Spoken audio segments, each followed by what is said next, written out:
I always thought that it was really cool that it was right next to Cheney Stadium, and you could watch baseball games from the hill.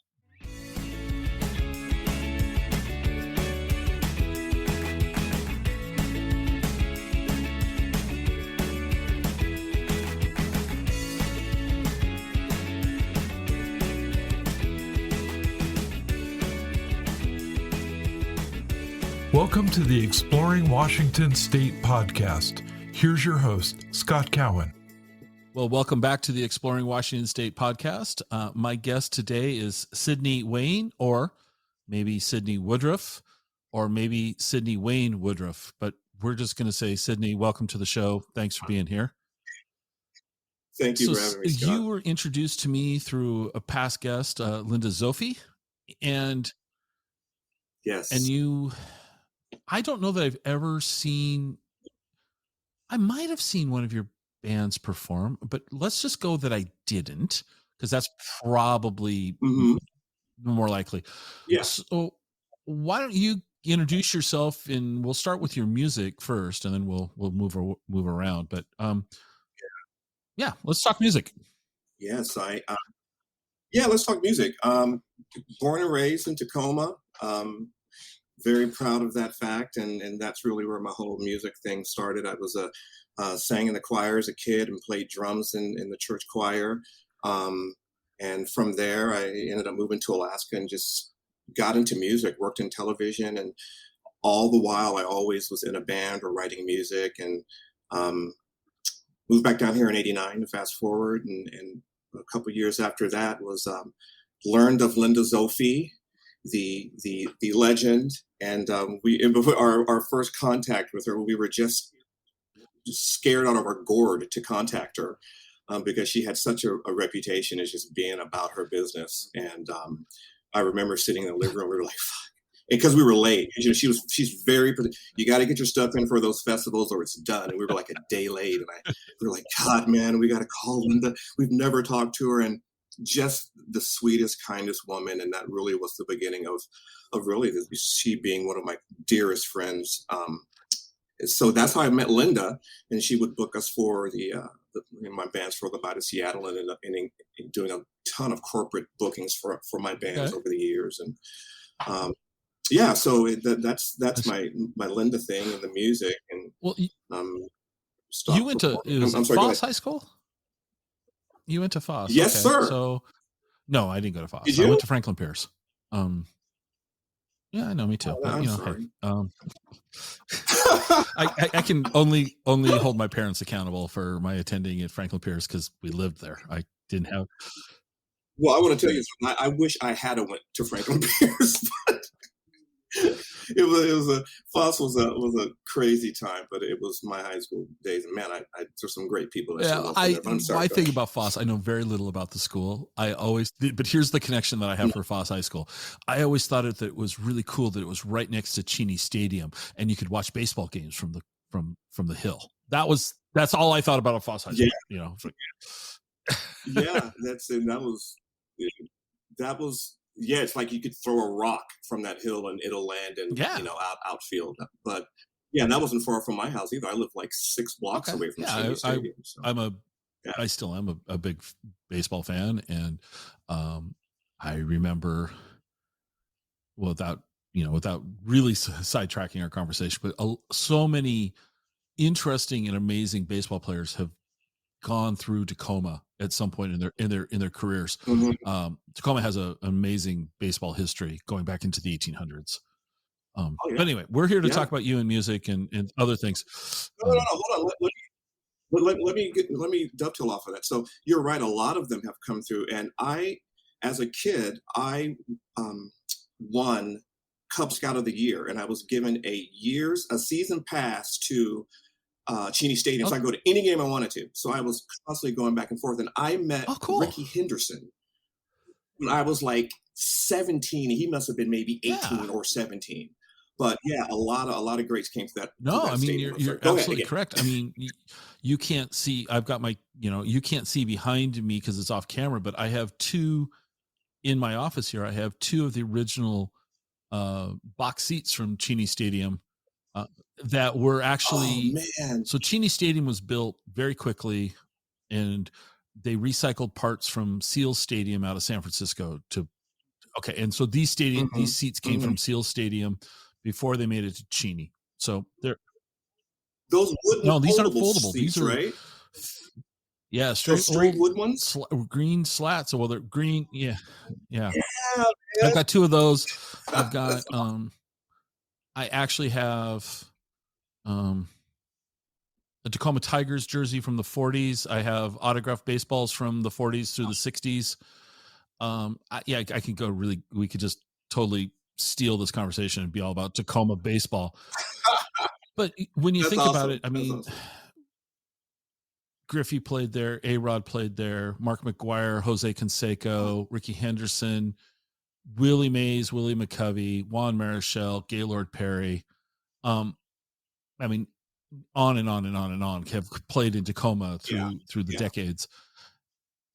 It's just, it's a great, Tacoma should be, in my opinion, Tacoma should be more proud of that facility than it is.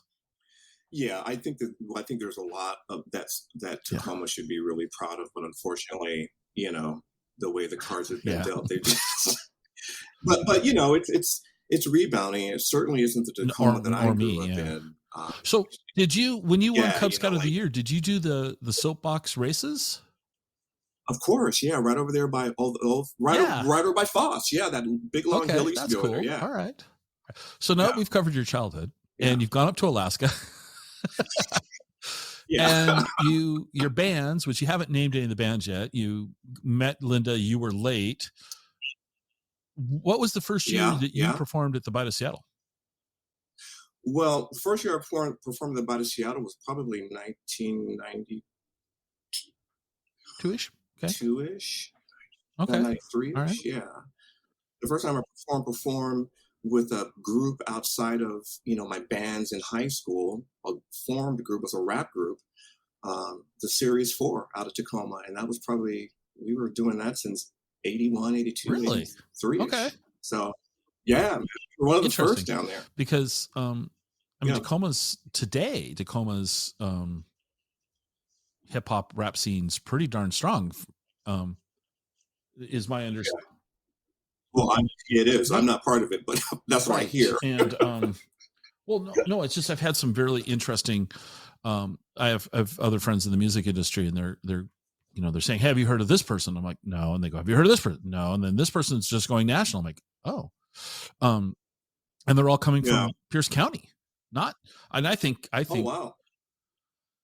just because King County is so much bigger, I would think Seattle, King County, but I'm wrong, as I'm learning I am all the Yeah. time. So what band did you perform? What were some of the names of the bands in the Seattle area that you were part of? Modern Air Society, Housequake, 2000 Okay. Degrees, 7 Deep, Notorious 253. I like that. That's all right. Yeah, I like named that that. one actually. But yeah, so those are the bands I was in, and Modern Air Society was right there for that first resurgence of Mhm. live disco, and we weathered that, and we're there through what I think was the last golden era of live music here in our area, because you could play from Everett all the way down to friggin' Lakewood, and then do corporate shows during the winter, man, and it was great. But those days have long gone. I think. So I always have these stock questions I ask people, and so normally I ask them a little later, but just because you just kind of threw out this Everett to Lakewood, which with traffic nowadays might take you all week to go from Everett to Lakewood. Well, if you're doing a 2 p.m. show, yeah. But what were some of the venues that you guys were playing back then? Ooh, Doc Maynard's, Phoenix Underground. They were doing Leslie's. Oh my gosh! Okay. Baxter's North, the Shark Club in Kirkland. Yeah, we ran through those places. Oh my gosh! Yeah. Half the fun of doing this for me is asking this and then going, "Oh yeah, I forgot about the Shark Club or Leslie's." That's the one that just made me smirk right there. I was like, Leslie's, okay. Yeah.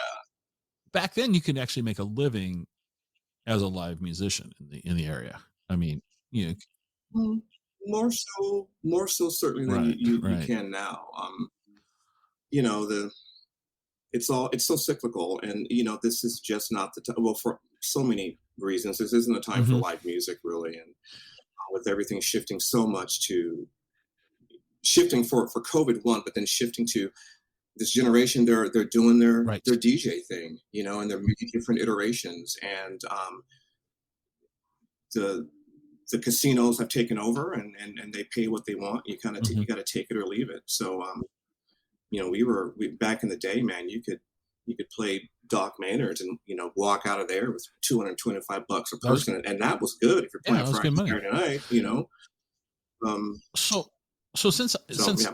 the names of your bands that you referenced kind of ring a bell, and but they're not, Hmm. like, they didn't ring it strong enough that I go, oh yeah. So, but what Linda Yeah. was saying was that, and I hope she was telling me the truth because I'm going to look pretty foolish here if she lied to me and set me up. Yeah. We about to find out. Your your bands were fairly heavily choreographed. Yes, Okay. especially Seven Deep. Yeah. So let's go with Seven Deep. How many people were in that Mhm. band?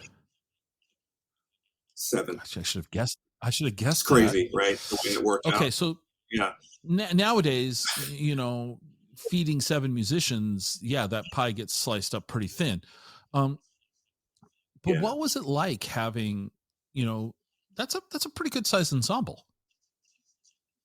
Yeah, yeah, it was, and you could do that then, and the purpose of 7D was we had all of my bands prior had you know we the front what we call the front line, your performers up front had always had a female in it. We wanted to do something, we wanted Hmm. to do an all male thing, and it took off crazy. And yeah, so it's a lot of people, but you could do that then. You could go to Muckleshoot and do a $5,000 weekend, and it was, you were good, and you go do your little club venues once or twice Hmm. a month if you wanted to. But that money's dried up, and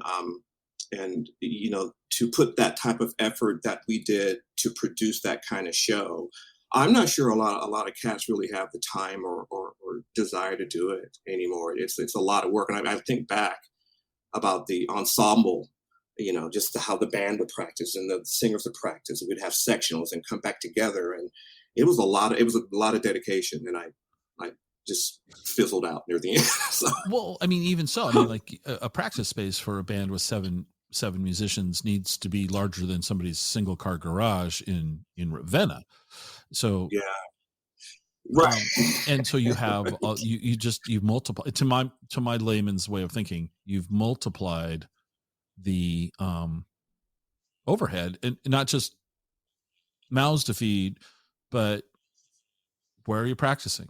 You need a very Yeah. a different space than you do if you're a trio, um, and all of that. So Mhm. I think it was interesting. You said you broke out into sectionals. So that's kind of an interesting concept because I enjoy music, and I wouldn't think that I guess I wouldn't have thought that the band would have broke up into sectionals and then come back together. I would have thought you'd just we practiced all together all the time. So, um, you almost handled it more Yeah. like a Well, symphony or an orchestra does. Um, yeah, the band, our keyboard guy Terry, would we would he would mhm, give us the tracks. So instead of having to stop every 5 minutes to go over the bass player's part or whatever, we would do sectionals for new stuff. We would go The vocalist would go over vocals, harmony, and choreography. The band would do all their stuff, and we would come back together to for example, to practice a 3 song chain, a 13-minute chain that we were mhm. working on, or something like that. Yeah.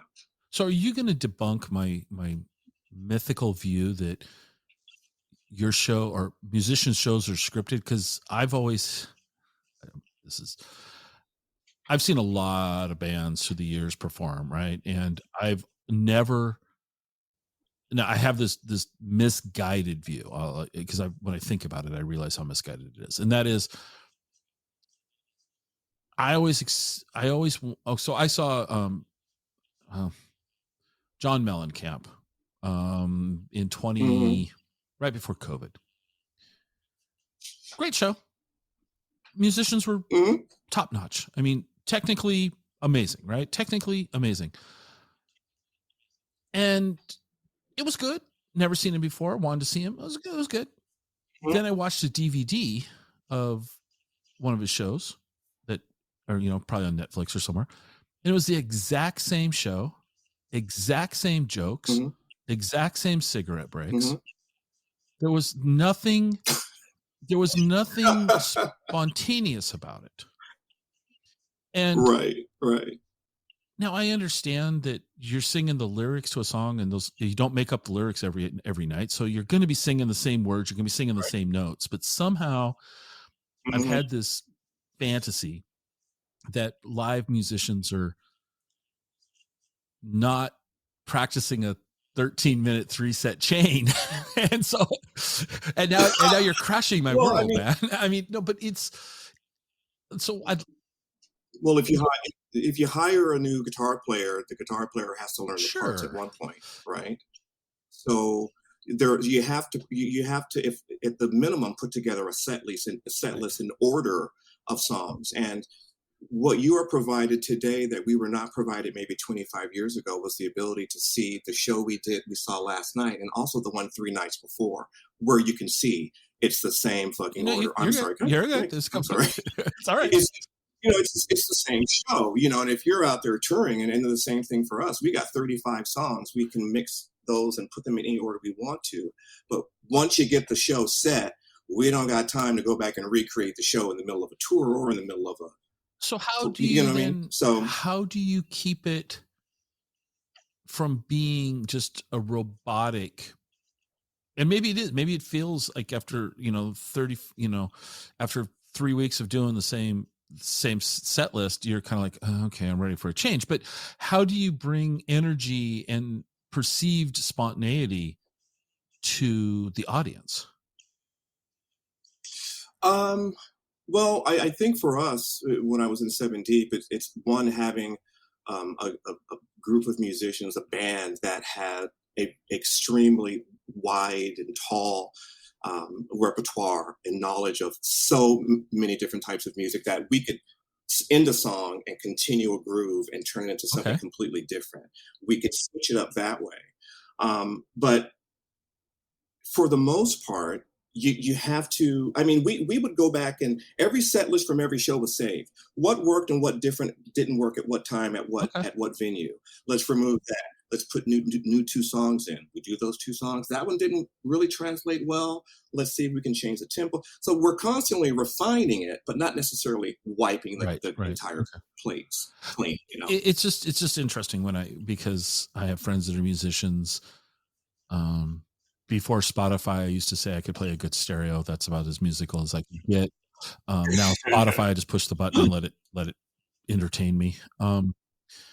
Mhm. But so when I think about musical acts that I've enjoyed and that I've seen lots of times, they're obviously playing not the same songs, but the vast majority of the songs Yeah, are the same, and yet they still can yeah, translate that or present it in a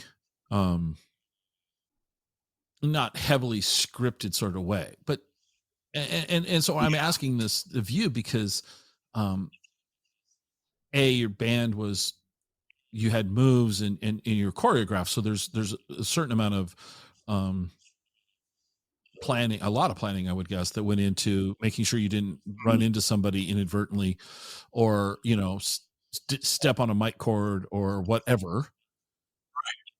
Right, And if I go see a play, I know they're saying the same lines at the same with the same. And so it's like it's weird right. that I have this.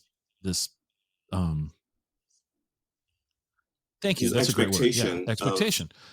yeah, yeah. But I'm asking you because if I feel that way, I got to imagine maybe in some ways as a performer, you might like, oh, this is getting kind of stale. How do we energize this? Sure. Well, yeah. Yeah, I mean, there was, of course, certain songs that we just would not do because we had done them for so many years in other bands. There's no celebration, What? there's no brick What? house, yeah, yeah. What It's a else? What cold else? world, Let but me yeah, interrupt you. What else was we'll call it the naughty list because we're recording this around the holidays. So it's like, what else was like too in your world too overplayed? Just any of the, obvious kind of top 40 dance tracks. It's, Celebration and Boogie Oogie Oogie and freaking like, oh man, um, something from the 90s. Oh, September. Oh my God. September. Earth, Wind and Fire. Rough. Really? Rough, rough. Yeah, and dude, my all-time favorite group. But we had done that song for so long, it was just like, oh, at the end of the night. But the crowd always loved it, and yeah. But yeah, those are a few that are on the please we Please can't do it don't anymore ask us. list. Don't come up during set break and go, please, hey, can you play September? Yeah. We do not want to go to Yeah. jail tonight, man. One of the best concerts I ever saw was Earth, Wind and Fire at the Seattle Coliseum. Oh my God! What year I went there? I talked about this on my podcast now. When my sister took me to Earth, Wind and Fire when I was probably 8 or 9, and I walked in with one of those little cassette decks with a cassette deck in it, and I recorded part of this concert, and I still have the cassette deck. The cool. cassette tape. Yeah, I was a little copyright infringement little bastard back then, but I mean, yeah, and I got my favorite part. This is what inspired me to play saxophone was Andrew Woolfolk of Earth, Wind and Fire, and in this particular, I made sure I captured part of his solo on Reasons, and I have that on tape, dude, from like 1976 That's or some cool. crazy shit. That's not. I mean, Yeah, I gotta yeah. believe, and I believe musicians should get paid. I'm not trying to say piracy is cool. That's not what I'm trying to say. But I gotta believe that a little kid on a portable cassette player. Let's be real. It's not like you got it off the soundboard. And Right. you never. Maybe you did. Maybe that's the next chapter of this interview. Is like, so how many copies did you sell? No, you probably you never sold. You never sold them. You. I sold nothing, man. And it was interesting is they absolutely are one of my all-time favorite groups, and I had the pleasure, with the help, of course, from Linda Zofia, of being able to work with them, and it was just like, it was just again one of those surreal moments for me, and because they meant so much to me as a kid. They were kind of my escape from some of the shit I was dealing with as a kid, and to stand there and speak with Verdine White and run to find Philip Bailey, find him, something, his tea and his ginger was an absolute honor for me, and I worked wardrobe for Verdine, and I'll never forget he came back between he was going to do a change, and I don't know if you've ever seen him. He has these pants that are very long fringed pants, and they're lame and very Earth, Wind and Fire. And he came back, and I was like, what do you need to pull? And he came back, and he was coming through, and he took his pants off, and he kind of threw them at me. He's like, "Oh my God, I'm so sorry, man. I'm so sorry." I said, "No problem." I'm thinking to myself, "Yeah, dude, you can throw your sweaty pants at me anytime you want, Verdine White." You know what I mean? and I've got a picture from that night. That I just see, that's shared, awesome. So, see, I saw them. It was 80 or 81. It was the Let's Groove tour. Okay. And in high school, September, I get why you don't want to play it. I do. There are songs that you're like, yeah, it's great, but if we don't play it tonight, we'll be okay. And I just remember we were on the floor at the Seattle Coliseum, and there was 4 of us. We were in college, and we came over to Seattle for the show, and it was like the circus was in town. I mean, it was. I had no idea because back then you didn't have like YouTube to like get an idea of what you're going to see, and I'm grateful for that because they are one of my easily in the top 10. I don't know how far up I could put them on the spot, but in the top 10, hands down. And it was magical. And I don't know why I never saw them again. That is perfect, magical. And if I can go back to, so the one memory that I have as a kid at that particular show and how my entire little mind was blown was the show started and no one's on stage and these cylinders come down from the Uh-huh. ceiling, right? And they fill with smoke and then they come up and they're all there and it was like I was like, oh my God. It was like magic to me. And then Verdine White levitated playing his bass. They all climbed into this chrome pyramid that was lifted up into the air and the sides were blown off and it was just, and they were at the, it was just crazy shit. I think Doug Henning was doing all he was the illusions for them. It was the Uh-huh. craziest shit I'd ever seen as a kid. Yeah, So I know, and that's yeah. just they're the show in 80, or let's just say it was 80, might be 81, fact checkers can get after me, but it was not quite to that degree of theatrics, but Mhm. pretty darn close. And it Yeah. was, and they sounded great. And Dude, that's the it's just thing that got me, is that when a band can perform a concert and not sound just like the record, but still Mhm. sound great. They Yeah, pulled that off. Just, they were amazing. Yeah. it's just amazing. So Yeah, that was an early influence for you. And then we were talking about songs you yeah. didn't want to play. Um, there was this little album that was called Purple Rain that I think one or two of us have heard about. Was there anything Yeah. ever off of that you didn't? Did you guys ever perform anything off of that? And did you get tired of it? Or Um, is it wrong of me to think that one could get tired of Prince? well, we did Let's Go Crazy. We did an iteration of Oh, DMSR, yeah. way back. Yeah. Yeah, yeah, we did a I think we did a Lady Cab Driver Okay. Segway. Um, but we from the camp, we also did Jungle Love, which was a big, like, third set Right. closer for us, for the time, and that might be a good time to segue. But but yeah, we did the time stuff, and we tried to sneak in as many B-side, Right. little drops as we could. But we didn't do a lot. We did Yeah. Kiss Uh-huh. consistently for a long time. But yeah, I Want to Be Your I Lover. remember a friend of mine in high school said, "You need to listen to this. Take this album home and listen to it." And it was Dirty Mhm. Mind. And I'm not sure what my mom thought. I can tell you what my mom I'm not thought. sure I played it loud enough that my mom really could think much of anything. And I was just, yeah, I actually, It a was a lot lot to to take take in. in. And It was 1999 yeah. was a great album. Purple Rain was, so I got my first CD player when I was in college. I bought 3 CDs Mhm. that day. You can guess that one of them would have been Purple Rain, just because we're kind of talking about that. But Mhm. here's the eclectic mix that I brought home, those 3 CDs. So I brought home Prince's Purple Rain on CD, Pink Floyd's Mhm. Dark Side of the Moon on CD, and Donald Fagen's Nice. The Night Fly, Oh, which is yeah, man. probably one of my favorite, Nice. albums of, yeah. That's good And stuff so, right there. and Yeah, my roommate yeah. probably was looking at me like, "What on earth are you doing?" Yeah, I Where are was you like, "Come on, going with man." this? But those are the first 3 CDs. In fact, I still have the originals of those that I bought that are set aside in the collection to, Mhm. Anyway, why, as we grind our gears here, because that's, the way we shift here. We don't use the clutch too often. We just, like, force it into third.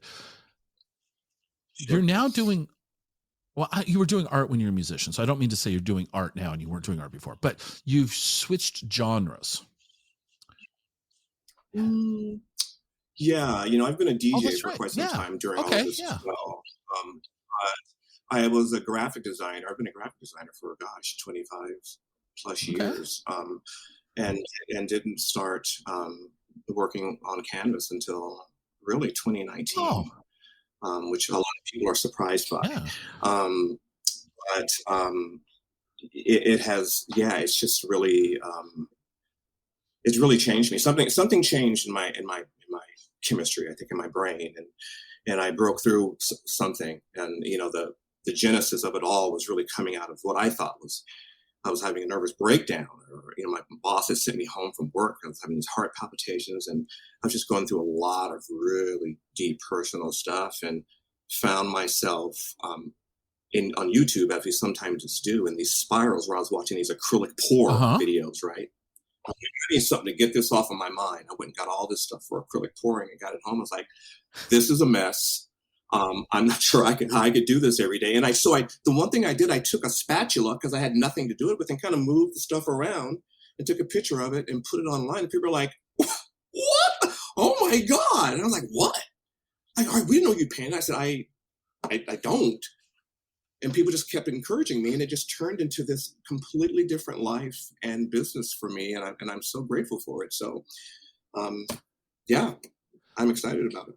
Okay, since I awkwardly shifted gears because I overlooked the DJ thing, so we're going to put a pin in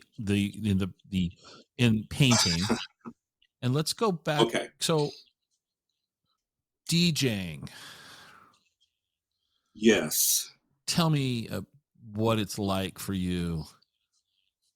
The good and the not good, because everything's got good and not good, I started DJing when I was in the 8th or 9th grade. Did you play that Earth, Wind, and Fire? Did you play that Earth, Wind, and Fire cassette? Sir, I think I did. I wouldn't have made it out of a junior high dance without it. So no, I started DJing with one of my dear friends, Ted Seeds. Like, Ted, how you doing out there? And they would give us. It's so funny. It's like they would give four of us go to Tower Records with somebody from the school, right? And there's 2 black kids and like 2 white kids. And, the white kids brought back like Van Halen and really dope shit, right? But back then we're like, we want to hear whatever. It's not that. But so we had to play all of that. And I'm so glad that at such a young age, I had such an eclectic kind of broad way of looking at DJing, and I've always done it. Even though I DJ house music, it's always kind of rooted in the cornerstone, the basics of house, classic house music, R&B, and I love that. I've been a DJ for quite some time in Seattle, and I've seen it through its several iterations, especially over the past 5 or 6 years, and it's not what it used to be, and I think that, we'll transition here in a second, but with our new space, really what we're trying to do is we need better representation in this genre that is created by, queer and Black folks, and it's not happening. So, we're looking forward to providing a safe space at our new venture with my partner, Scott, that provides visibility for everybody in a fair and equitable way. First off, I'm going to ask you a question and admit that, I don't know that I have a clear definition in my head of what house music could be defined as. Can you help me with that? Well, house music is sometimes confused with what folks call EDM, and house music is not that. The roots of house music were based on R&B. Out of R&B came disco, and out of disco came house. Right. You know what I mean? So if you, gosh, what was a 4 on the floor kind of R&B track? Like anything, some of that old TSOP, Teddy Pendergrass stuff. That's easily house. So typically, if you. Well, you know what? I'll send you some stuff after this, but there's a real distinction. EDM is more what it was, and what we try to stay away from is the more commercial side of electronic music. House music is about the underground. Okay. Yeah. So. Thank you. Okay. For you. You're helping me, get some clarity. Yeah. So you mentioned a new project. Can I pull that more out of you? Can you expand? Sure. Yeah. I am really excited about a project that my business partner, C. Scott Smith, and I are embarking on here, which is a new club venue in the Sodo area. Seattle, and it's called Tyler Street Gardens. And it's kind of a timestamp for Scott and I for that time in our life between like 75 and 80 something. And it's also kind of a matriarchal kind of a nod to my upbringing, my musical beginnings. I lived on Tyler Street as a kid, and the reference to the gardens is about my mom's gardens and the roses that she tended to, and that's really prevalent in all of our branding Okay. so far. So it's a really interesting. It's a story of of inclusion and really again the return to kind of house music as it was meant to be and how it should be respected by the folks and the ancestors that presented us and blessed us with that genre. So we're just trying to lead with community first, because we think that the community piece and the culture piece has been stripped out of it. So we said in some of our quotes in our promo that we could talk about lights and this incredible interior that we're going to have, but first we need to make it really clear that we're about diversity and inclusion from the back office to the front door. So we really are going to stand by that. I love that. I think it's important. It's needed. And it's regretfully probably not all that common. Yeah. It's something else, Scott, out there. But we're hopeful. When are you hoping to launch this? Gosh, we're at least 16 to 20 some odd months out. I mean, just from the permitting alone is going to now 9 months. But we're happy to say that we're bringing Steve Lieberman in, who is SJ Lighting, who's big and done a ton of stuff in Ibiza and did the Q. We're fingers crossed we're going to be working with Mr. Important for our interior design and have some beautiful comps so far that we're excited about. So we'll talk about the sound system in time, but we have some really exciting employee-based programs and things that we really need to get on paper and solidified and approved before we start talking about the void system, which is going to be there. And I want to ask you a question, and I understand that you may not want to answer this question. Mm-hmm. City of Seattle's a joy to work with, right? It's a pleasure. It's a joy. I was just texting with a buddy, or like, oh man, the city of Seattle is just really hard on business, just making. And then because of COVID, everything's backed up. So they're saying 8 to 10 months. It could be longer than that, but I don't know enough to be dangerous. I'm just so shocked that it takes so long to move a project. It's not just the city of Seattle. It's prevalent statewide, where permitting, whether it be for a new building, short platting a piece of dirt. Here's one. So my day job, so I'm a real estate broker. Okay. So I deal with this. So down in Thurston County, there is an endangered species of gopher. And I think of Caddyshack. That's just my brain. That's just where blowing up the little gopher. And you have to have a gopher study in certain areas of the county if you're going to dig into the dirt. I have been waiting 90 days for a gopher study. It was already done. It was already done. We're waiting on the acknowledgement and the approval, and it's 90 days. And I'm not saying this to be like some cranky guy, but it's just the permitting process throughout our area is really complex. And it's disheartening to me, because here you are trying to be a business owner, trying to open up a new venue in a community where, and I'm not trying to say this about Seattle, I'm just saying in a community, right? You could be doing this in Tacoma or Olympia, I don't care. It's already hard enough as it is.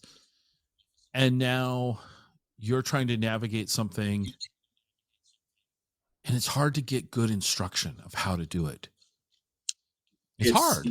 luckily, yeah, it is. And, Scott has Oh, built good, several good. clubs over, 20 some odd years, and some classic clubs that you'll probably remember in New York. And you should probably talk to him too. He's a riot. But yeah, it's the build, we're forecast at the estimation is probably six to Yeah, 9 months for us.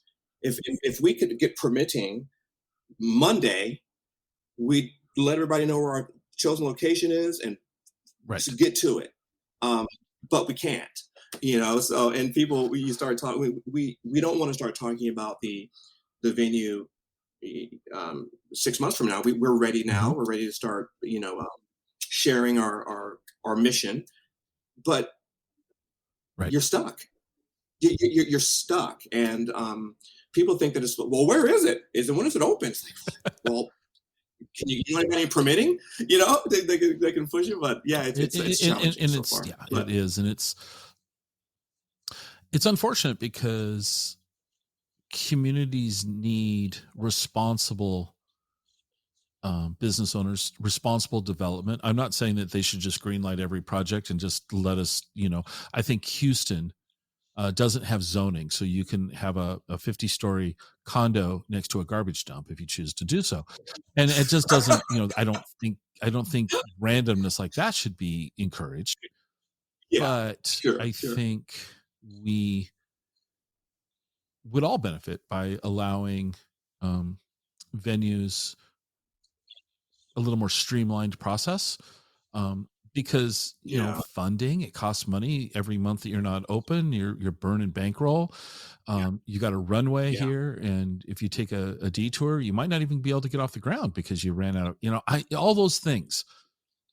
And No, you're right. You're right. It would be very easy for us to get 8, 9 months in and go. I mean, and that's why we're not saying we're going to be at this location, because I'm not going to pay rent for a year hoping that these right, permits go through. right, You know what I mean? So yeah, they don't make it easy. no. That's for So, sure. well, I'm excited. That's actually the concept that you're sharing here sounds interesting, and sounds like it might Thank be a you. lot of Well, fun. thank And you. I think all communities, we need better inclusion, and we don't we seem to struggle with that sometimes.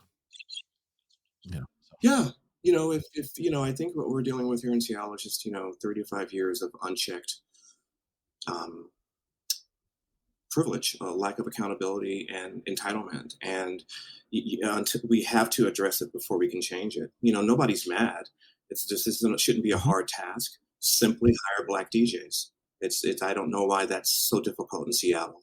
The argument is made that, well, there's not enough black people in Seattle. I didn't know we needed the whole entire black population to play one night, but all we need, so you're dealing with that kind of stuff. But again, I think we are hopeful, and I hope that I can, and Scott and the people that we're choosing to surround ourselves with are understand the assignment, and that this is coming from a place of love, and trying to make a safe place for those who are marginalized and feel they have nowhere to go right now. So we're that's looking that's forward awesome. to it. Yeah. Well, What do we leave so out? we're going to go back to your art, but let's go to DJing for just a second. Let's go back to DJing. You're DJing. Um, Okay. what? And I'll just ask. I'll frame it in this. So, what's the worst request that somebody can walk up to you and say, "Hey, can you play?" And what are there frequent offenders of songs that shouldn't be played that are always asked for? How's that? You typically, the simply by asking, requesting anything is a Okay. foul. All right. That there's, yeah, we don't need any help up Okay. there. So All right. yeah, this it's not a top 40 thing. This isn't a bridal shower. This is, you can get on with that. So You as the DJ are the entertainment. Allow you to do your art. yeah, I think it's a sentiment that's kind of shared with most DJs that aren't probably wedding DJs. We were placed here for a reason. You don't walk up to a fireman and tell them where to the latest, the faucet is. So we don't we don't need to hear that you'd like to hear Taylor Dane, ma'am. We're good. Thank you. Or Taylor Dane, I'm sorry, Taylor Swift. Next, move on. Thank you. Okay. I love it. I was thinking about this interview because I was thinking about the people I've met, and that I was thinking about Taylor Dane because we did a show with them, and it was very weird with Taylor Dane and her. Yeah. Anyway, No, let's go. Sorry, Let's ahead, go. Just go. it was just it was no, first and foremost, Taylor Dane can sing the house absolutely down, but you remember she had a boyfriend that was really problematic, and I if I remember correctly, ended up getting arrested, I believe, for a level of domestic violence, and we totally saw that night. It was really awkward, and completely unnecessary the way that they were acting. He was acting, but that was just a side story from the Morris Day thing I was thinking about. Like, how am I going to tell that story? Should I tell that story? I never saw the time, and I would have liked to, because I thought they were kind of fun. 10 years ago, 10 to 15 years ago. Point Defiance, the when they have the holiday lights through the Point Defiance, Yeah. And they were having a big fundraiser one night there during the light. I can't remember what the lights are called. And I was, my side hustle, I guess that's I was a limo driver. Oh, okay. And so the limo company I was working for, had a bunch of people going to this fundraiser. And, my job was to take a car full of, festive people to a party, and then wait around for them and pick them back up and hope they don't throw up in the car and take them home.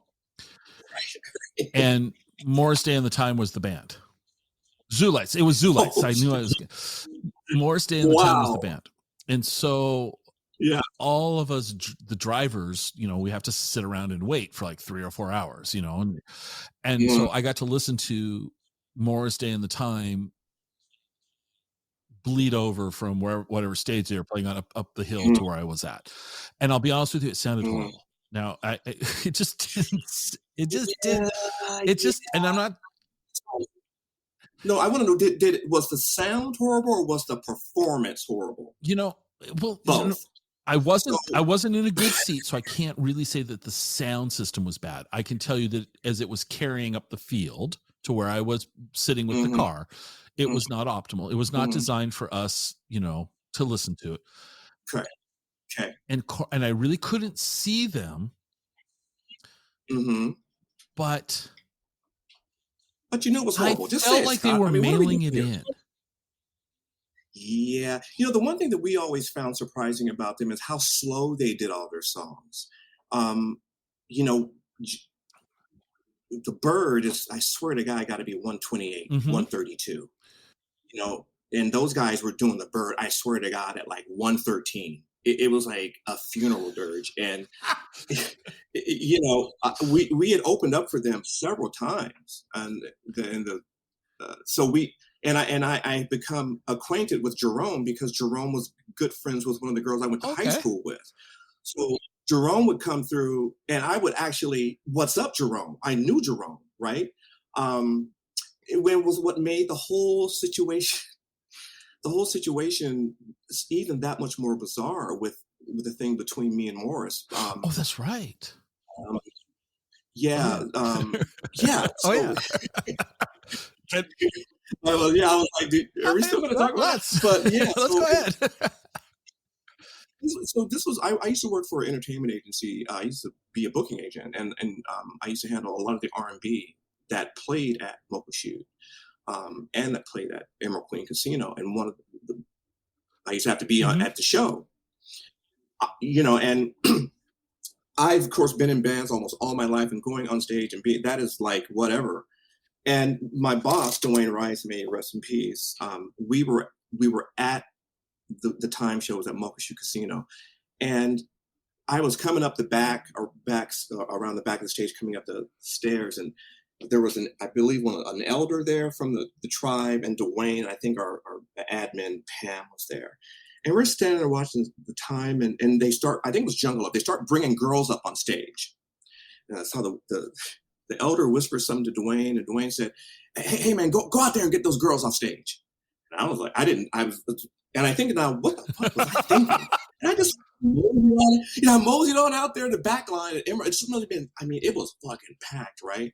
And I started kind of gingerly escorting these women off stage, and it must have been about 3 of them. They all got off stage, and they dropped whatever that was. They were bringing up some of their local dimes from, I don't know, Canadian currency converted. But anyway, so get off. So the show ends, and I hear see Dwayne talking to their guy, their sound guy, and then he comes over, he's talking to Pam, and he comes over to me, he says, man, we got to have a talk. I'm like, what?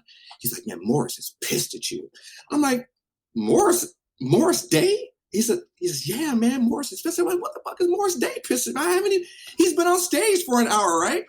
He's like, yeah, we got to go over here. And he said, because, you went on stage. I said, dude, you told me to go on stage. So we go over there, and it is the entire band, right?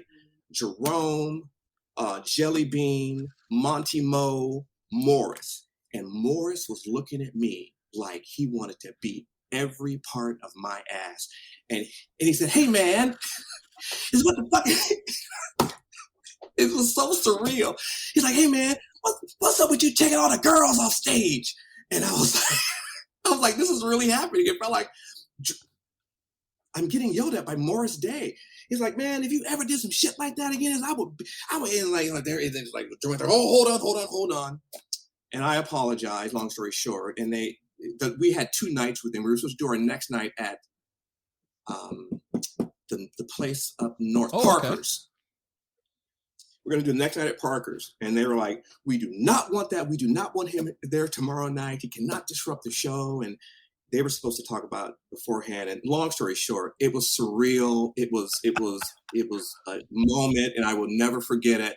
And, I ended up actually talking to him probably 6 months after that, because I was trying to book him for something else. And I thought I was calling an agency. Morris Day answered the phone.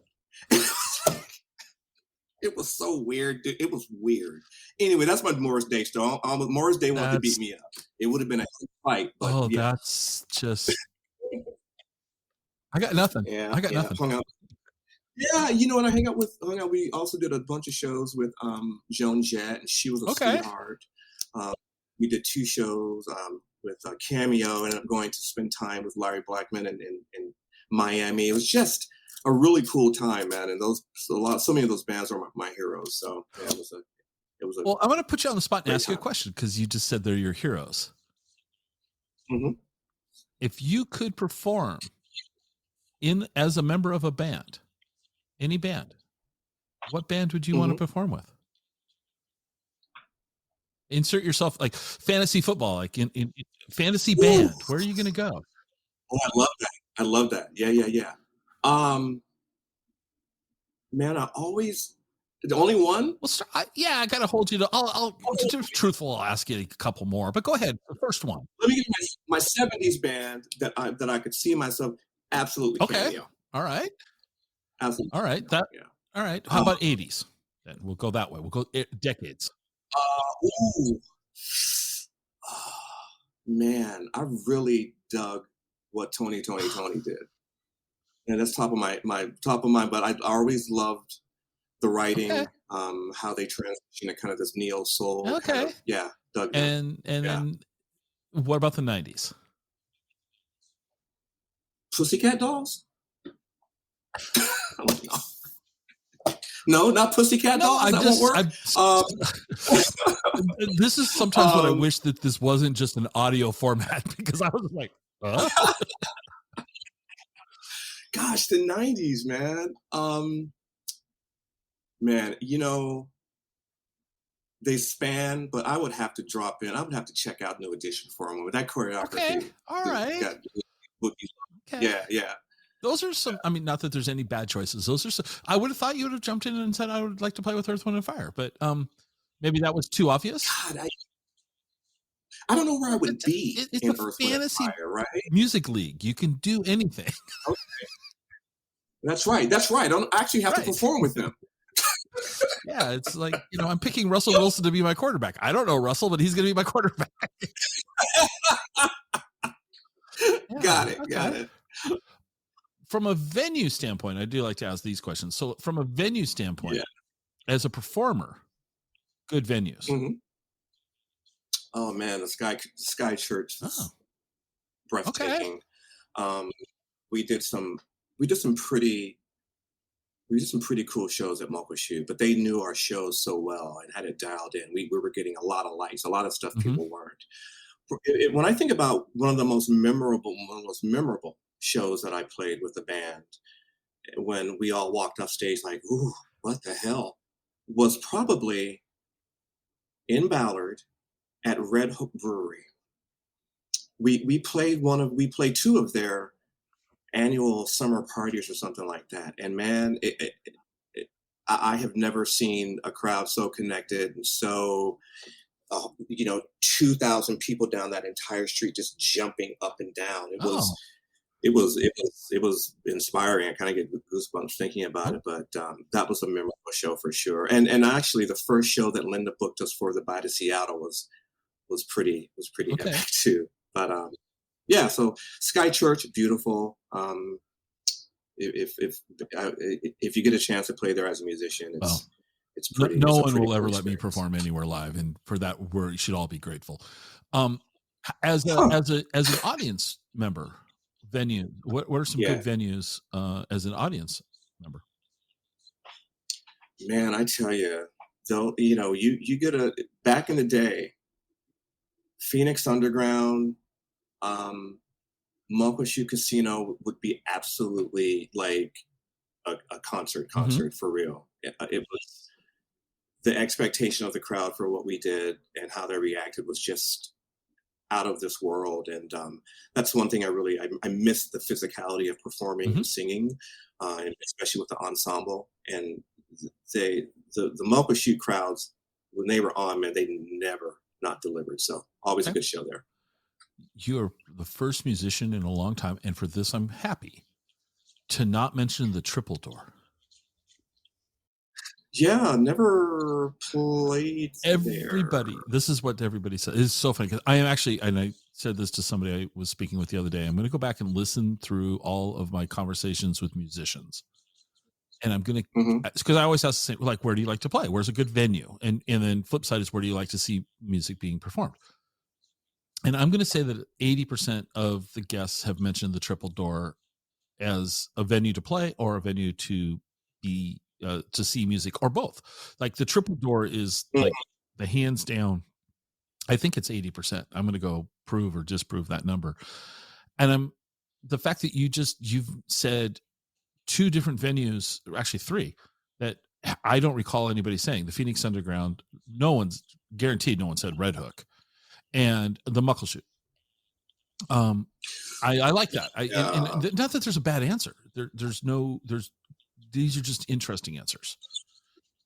Well, and the gig at the brewery was a Sure. one-off. That was they had hired us specifically for that event, so that wasn't a reoccurring kind of venue. But Um, but still, but yeah, I will. Yeah, I'll stand by some of those early days. Oh, and no, and the Shark. Let me. I gotta say, the Shark in Kirkland, dude, yeah, was absolutely that was kind of thing. insane out there. But Yeah. I'm shocked no one's ever said the Kingdom. Well, you actually one of the Housequake, my band. Was the first band to play on field in the Kingdom, Oh, and that was a crazy experience. But yeah, that we did you play played the there, Kingdom. and it sounded crazy, but we were on. They had us like on the near the 20 or near the end zone, way off to the side. I think the one thing I always take away from that is how fast those guys are. You see them running on TV, but when they're like running past you, it's like Jesus, I can imagine getting Yeah. hit by that. So But some yeah, 250-pound but guy we who can run the 40 in 3 seconds and can bench press 1,000 pounds. Yeah. Yeah. right, yeah. So yeah, we played the Kingdom, Okay. No one so far has played the Kingdom. and that's another Linda Zolfi Okay. booking.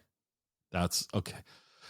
Just, I got to ask, since you played the Kingdom, have you ever done anything at the Tacoma Dome? No, never played Tacoma. Have you ever seen a show in the Tacoma Dome? I've never been to a show there. Last time I actively went to the Tacoma Dome was when I applied for a job there when I was 17, and that didn't pan out So either. my So advice is, or my suggestion, or however, you haven't missed a thing. that's what I keep hearing. I've seen a bunch of shows there, and they can do it. Well, it was a great idea. It's just, I just don't think that it's really suited for contemporary acts anymore. I would concur. And it's moldy, and they got a lot of work to do, but I hope they can restore it to a degree. So now let's shift back into art, painting, graphics. Yes. So to recap what you said earlier, you were having a tough go at work. They sent you home. So it was an unpleasant time. I don't know how else to phrase it. Yeah, and sure. But it brought you to poured acrylics and spatula. Sorry. And spatula. Yeah. How have you evolved to where you're at now? It's just been a constant kind of flow of creativity and energy directed towards creating compositions that I can present. I found myself during the pandemic completely being heads down and seemingly working around the clock to kind of refine what I was doing and figure out how, these paintings that I was looking at that I was loving were built, in the technique and are they color mixing? Are they using a retardant? Did they use gesso? So it literally came out of the pandemic, and people could not believe it because no one knew me as an artist, nor did they expect, I think, the size of the collection and frankly, I think the skill level kind of. I think my sister called me a liar for like 3 months. She just did not believe that I was producing this work. And then honestly, there's times even now I don't understand how I'm doing it. It was never an interest. I always was into computer aided design, and did a bunch of work for folks and freelance and worked for companies doing that. Never thought I want to be a fine artist or do abstract art. I just ended up here, and I'm so grateful for this happening at this time in my life. So I'm always curious when I talk to creative people, no matter musicians, writers, painters, how do you find yourself being creative? Do you have a routine, or yeah, I found that I'm most creative, I think, in the early morning, and I think, and that's probably why I'm having such a hard time getting my sleep schedule back, because I'm typically up at 4 a.m. And what I would do is get up and I would plan my day. I would plan what I was going to paint or do touch-up work on some things that didn't require light, and do that from 4 to 7 and go to work, and then after work get off early and then catch afternoon light for the actual painting that I was going to do. I think I'm most creative in the morning, and have found some rhythm to what I'm doing, and need to adjust it probably to get more sleep. Sleep's overrated. I know, but yeah. So I mean, yeah, there's a bit of method to the madness. Well, and the reason I'm asking is, I'm of the opinion, I guess, that if one waits to be creative, one might be waiting a long time and not be very productive. So sometimes you have to. I mean, not even sometimes. I think you have to just like start whatever it is you're, in your case, painting. You just start, and more often than not, it will go better than you thought it would 15 minutes earlier. Sometimes it's sometimes it's even hard for me to get to the point to start. You know what I mean? It's sometimes it's either on or it's off for me. And usually when it's on, it will go for, I'll put out 4 pieces in 2 weeks, and then I kind of I breathe for a minute. I'll go back to picking over things I've already done, and basically changing things I'm happy with. But I again there's a certain rhythm to it, at least for me. And you asked earlier about the evolution or the growth, and I remember starting out with 12 by 12 canvases and thinking, good, what am I gonna put on it? And and then I jumped to 24 by 24 or 24 by 36, and I just brought home 3 canvases yesterday, and the largest being 48 by 72, and it looks like it's on an easel here, and it looks like a wall. And I think, who do I think I am? But I am so excited about, throwing paint all over this huge piece of canvas. And I'm, again, just really blessed that I have been given, this God-given kind of thing to be able to share this really joy with people. I just get such a rush out of sharing the art with folks. So yeah. Are you fueled by coffee? Does coffee fuel your energy levels? Are you a coffee fan? Oh yeah, coffee and others, and green. Okay. Yeah. If you know what that is. So coffee. Yeah. Where do you go for coffee? Right over here in my kitchen. You're one of those. Come on. No, just kidding. I'm not one of those, Scott. Here's the thing. I'm a man on a certain budget, and I can't be running down to Miss Starbucks every 10 minutes for a coffee. They have credit. You can pay for that latte over 30 years. Come on. They'll extend credit. Look, They'll extend you credit. Yeah, well, I'm a big coffee drinker, big jazz listener in the morning. Okay. Do a lot paint quite often to jazz. Okay. Need my coffee every day. So you're making coffee at home. You're on your words. You're on a budget. What type of coffee? Mm-hmm. What brand of beans are you? What coffee are you drinking at home? That dark roast from Costco. Oh, okay. What is it? The San Francisco blend or something like that. Yeah. The San Francisco thing. Yeah, that's my go-to, and I'll get fancy every once in a while and go over to what is it, Vita?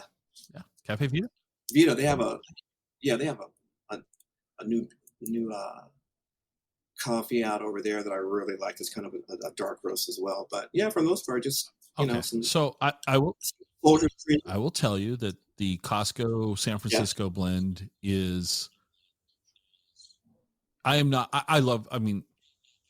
I'll drink coffee at Denny's. Okay. I'll drink, I love good coffee, but I also I love coffee. So it's, I'll drink diner coffee. I'll go to a gas station and get a 20-ounce styrofoam cup of coffee to drive with. I mean, okay. Mm-hmm. But the Costco is a nice, solid, good for the money bag of coffee beans. But if you like dark roast and you want to splurge, check out Fundamental Coffee. Oh, okay. Fundamental. Scott is the owner, and it's based in Seattle. I'm not sure where it's sold at right at the moment. I know that Mabel Cafe up in Mabel's up in Ballard has it for sure. But anyway, I also like a good dark roasted coffee, and I'm currently really enjoying that. And there's another one that's not quite that's pretty dark. He roasts pretty dark. And then there's one over here in Central Washington called Blue Star Coffee that I'm a big fan of their coffees. They're not as dark, but they've got they always turn out a really consistent good cup of just coffee. Yeah. So. Nice, So nice. I'm teasing you because I've got my coffee set up. I drink coffee at home most of the time too, because like you, going to Starbucks or insert any place. I was talking Yeah. to somebody recording an episode earlier, and this was after our recording, so I can say this, but during the episode she discloses that her go-to drink is a lavender latte with hemp milk. And I'm like, wow. ugh. Anyway, and I told her that. Anyway, yeah, listen, I totally jumped off the call when you said that. I was like, ugh.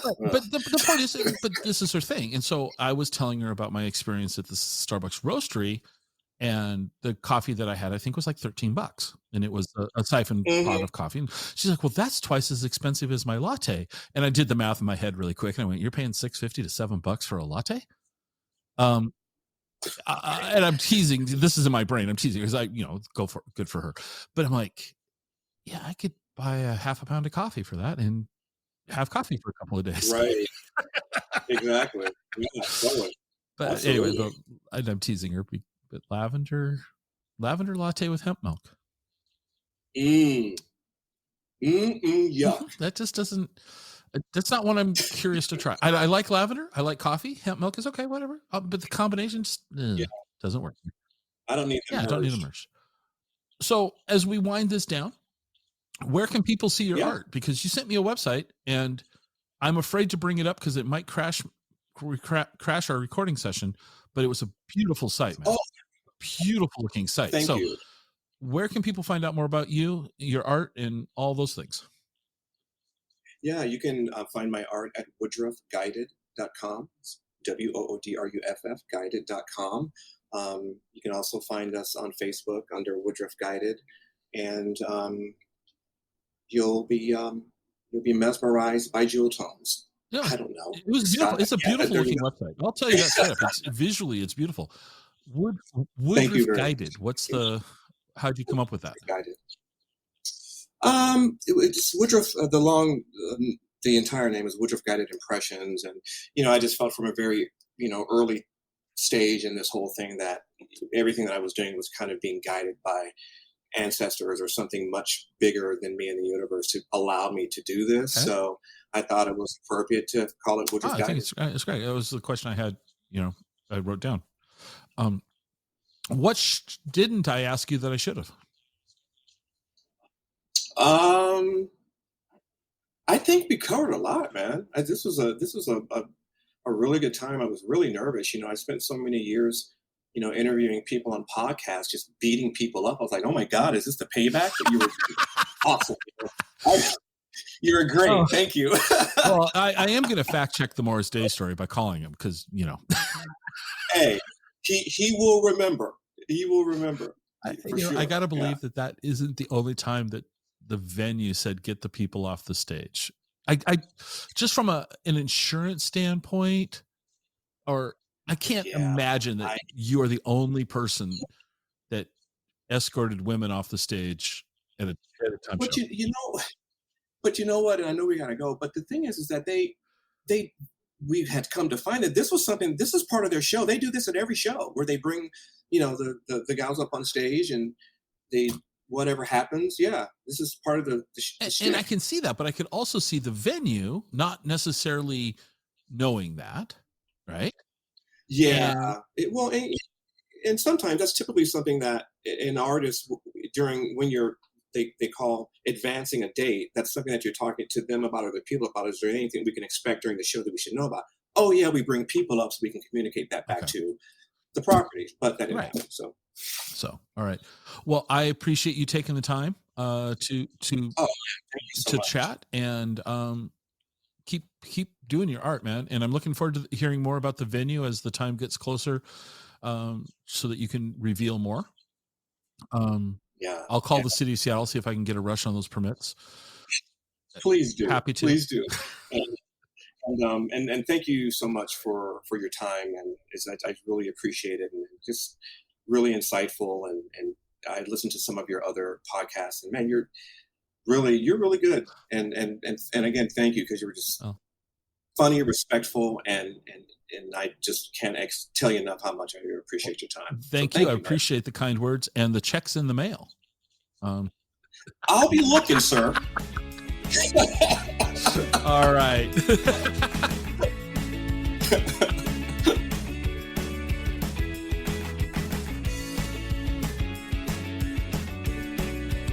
Join us next time for another episode of the Exploring Washington State podcast.